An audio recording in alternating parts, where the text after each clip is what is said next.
ഞാൻ പറയുന്നത് എല്ലാവരും വിജിലൻ്റ് ആയിരിക്കണം. കാരണം പൂരം കലക്കി സുരേഷ് ഗോപിയെ ഡൽഹിക്ക് അയച്ചതുപോലെ ഇനി കോർപ്പറേഷൻ BJP കൊടുക്കാൻ പൊങ്കാല കലക്കുമെന്ന് ശ്രദ്ധിക്കണം. വിജിലൻ്റ് ആവണം എന്നാണ് ഞാൻ പറഞ്ഞത്. അല്ല, ഞാൻ പറഞ്ഞത് വിജിലൻ്റ് ആവണം, അത്രയേ ഉള്ളൂ. ഏത് അത് കുറ്റം ചെയ്ത ആളിനെയാണല്ലോ റിപ്പോർട്ട് ഉണ്ടാക്കി കൊടുത്തിട്ടില്ല. അത് നല്ല രീതിയിൽ തന്നെ ജനയുഗം എഴുതിയിട്ടുണ്ടല്ലോ മുഖപ്രസംഗം. അതാ ഞാൻ പറഞ്ഞത്. ഇനി ഒരു വാചകം മാത്രമാണ് കൊടുക്കാതിരുന്നത് നമ്മുടെ ഭാഗ്യത്തിന്. തിരുവമ്പാടി കൃഷ്ണനും പാറമേക്കാവ് ഭഗവതിയും കൂടെ പൂരം മുടക്കിയെന്ന് എഴുതാഞ്ഞത് നമ്മുടെ ഭാഗ്യം.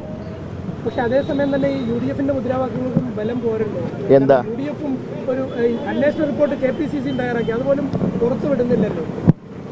ആര് തയ്യാറാക്കി UDF-ന്റെ റിപ്പോർട്ട്? KPCCയുടെ അന്വേഷണ സമിതി. ഏതിന്റെ അന്വേഷണം? തൃശ്ശൂരിന്റെ തോൽവി സംബന്ധിച്ച് ആര് പരാതി കൊടുത്തു?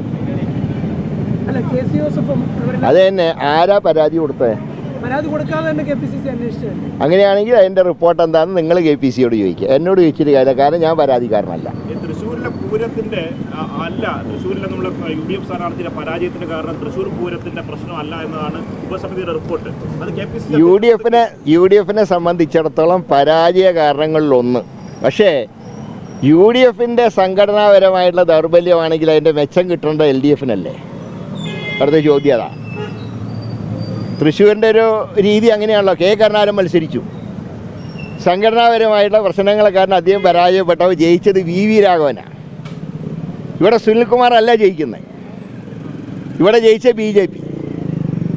അപ്പോൾ സ്വന്തം മുന്നണിക്ക് കിട്ടേണ്ട സംവിധാനം പോലും അട്ടിമറിച്ച് പിണറായി ആ വിജയം ഒരു താലത്തിലാക്കി BJPക്ക് കൊടുത്തു. അതാ ഞങ്ങളുടെ പരാതി. കോൺഗ്രസിൻ്റെ വോട്ട് കുറേ പരമ്പരാഗതമായിട്ട് കിട്ടേണ്ട വോട്ടുകൾ നഷ്ടപ്പെട്ടിട്ടുണ്ട്. അതിൽ പൂരം കലക്കുമ്പോൾ നഷ്ടപ്പെടുന്ന വോട്ട് UDF-ന്റെ കോട്ടയിൽ നിന്നല്ലേ കൂടുതൽ പോവുക. അത് അവർ തീരുമാനിക്കേണ്ട കാര്യമാണ്, തുടരണോ വേണ്ടതെന്നുള്ള.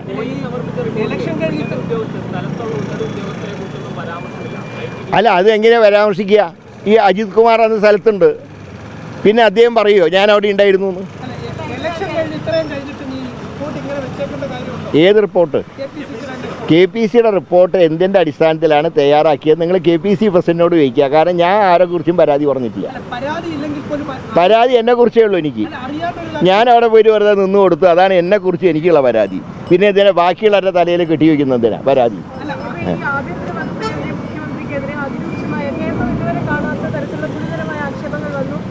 വിവാദങ്ങൾ വന്നു. പക്ഷേ എന്തുകൊണ്ടാണ് UDF-ന്റെ ഒരു സമരത്തിന് പോലും ശക്തിയില്ലാത്തത്? പ്രതിപക്ഷം എങ്ങനെ അപ്രസക്തരാകുന്നു എന്നൊരു പൊതു സംസാരം സമൂഹത്തിൽ ഉണ്ടാകാൻ കാരണം? അല്ല, ഞങ്ങൾ പറയേണ്ട പല കാര്യങ്ങൾ അൻവറിനെ പോലുള്ളവർ പറയുന്നുണ്ടല്ലോ. ഇനി ഞങ്ങൾക്ക് സമരം നടത്തേണ്ട ജോലി മാത്രമേ ഉള്ളൂ. അത് ഞങ്ങൾ തുടങ്ങുകയാണ് 24-ാം തീയതി മുതൽ.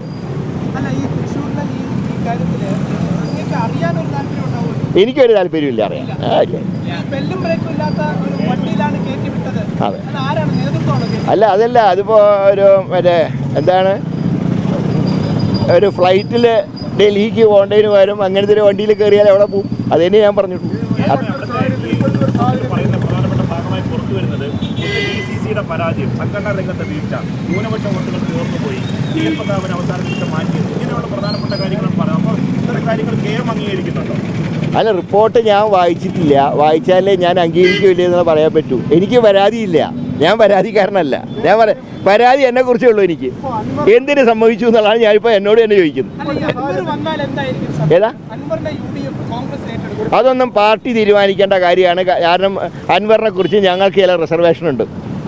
അത് ഇലക്ഷൻ കാലത്ത് ഇപ്പം നമ്മളൊക്കെ കോൺഗ്രസിൽ നിന്ന് പുറത്തു പോയപ്പോഴൊക്കെ കോൺഗ്രസിനെ ഞങ്ങൾ വിമർശിച്ചിട്ടുണ്ട്. പക്ഷേ വ്യക്തിഹത്യ നടത്തരുത്. രാഹുൽ ഗാന്ധിയുടെ പിതൃത്വം പോലും ചോദ്യം ചെയ്തുകൊണ്ടാണ് കഴിഞ്ഞ തവണ ഇത്രയേറെ തിരിച്ചടി LDF-നുണ്ടായത്. അപ്പം ഞങ്ങൾക്ക് അതിനെക്കുറിച്ചൊക്കെ ഒന്നും ഞങ്ങൾക്ക് മറക്കാൻ കഴിയില്ല.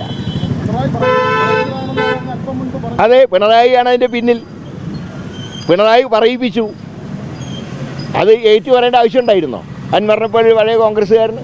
അതുകൊണ്ട് അൻവറിനെ എടുക്കുന്ന കാര്യം ഞങ്ങളെ പാർട്ടി ഇതുവരെ ചർച്ച ചെയ്തിട്ടില്ല. പക്ഷേ ഭരണകക്ഷി MLA എന്നുള്ള നിലയിൽ അദ്ദേഹം പറഞ്ഞ കാര്യങ്ങൾ അന്വേഷിക്കണം. അല്ല, പക്ഷേ അദ്ദേഹം തിരുത്തി പറഞ്ഞാൽ അപ്പോൾ ആലോചിക്കാമെന്നാണ് KPCC പ്രസിഡന്റ് പറയുന്നത്. ഇല്ല അങ്ങനെ ഒരു തീരുമാനവും ഞങ്ങൾ പാർട്ടിയിൽ എടുത്തിട്ടില്ല, യു ഡി എഫിലും ചർച്ച ചെയ്തിട്ടില്ല. മാത്രമല്ല അൻവറിൻ്റെ വിഷയം യു ഡി എഫിലും ചർച്ച ചെയ്യേണ്ട വിഷയമാണ്. ഞങ്ങൾ മാത്രം ചർച്ച ചെയ്താൽ പോരാ, അവിടെയും പരാതിയുണ്ട്, ഘടകകക്ഷികൾക്കും പരാതിയുണ്ട്. അൻവർ കോൺഗ്രസ്സുകാരനായിരുന്ന കാലത്ത് ചെയ്ത ചില നടപടികളെക്കുറിച്ച് അവർക്കും പരാതിയുണ്ട്. അതുകൊണ്ട് കോൺഗ്രസ്സിലോ യു ഡി എഫിലോ ഈ വിഷയം ഇപ്പോൾ ചർച്ചാ വിഷയമല്ല. അൻവർ ഇതുവരെ LDF ഇട്ടിട്ടില്ല, വിടുമ്പോൾ നമുക്ക് ആലോചിക്കാം അന്നത്തെ കാര്യം. ഏതാ അല്ല, അതിനെക്കുറിച്ച് ഇപ്പോൾ പറയണ്ട. അൻവർ പാർട്ടിക്ക് വിധേയനാവുന്നതാണ് ഇന്നലെ പറഞ്ഞിട്ടുള്ളത്. അത് മാറ്റുമ്പോൾ നമുക്ക് അന്നാലോചിക്കാം. i2i News, an eye for truth.